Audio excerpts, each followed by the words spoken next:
Yo fui muy amigo de Martelly, fuimos amigos de Preval también.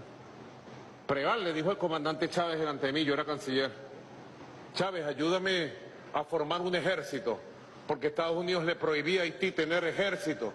¿Ustedes sabían eso?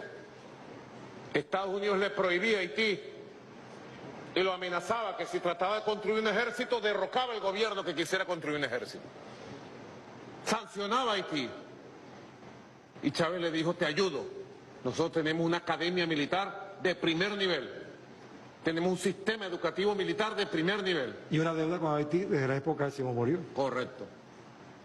Un día Preval le dijo: Chávez, ¿te acuerdas que te dije que me ayudaras a construir un ejército? No puedo. Y Chávez le dijo: te entiendo. Había recibido la amenaza ya a su vida. Martelly, también fuimos allá y me hizo la misma propuesta. Me dijo: Nicolás, ayúdame a construir un ejército. Inclusive empezamos a trabajar cuántos hombres entrenar, de qué manera.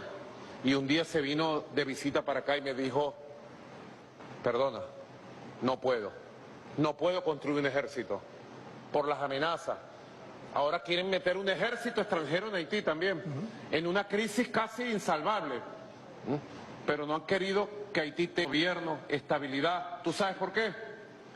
Porque en Haití nació la libertad de América. Es un pueblo rebelde, es un pueblo en esencia revolucionario. Y además, ¿de dónde venían las armas? de Estados Unidos. Tienen 4 años denunciando que todas las armas venían legalmente de Estados Unidos. ¿Por qué Estados Unidos no hizo nada? ¿A quién le conviene el caos en Haití?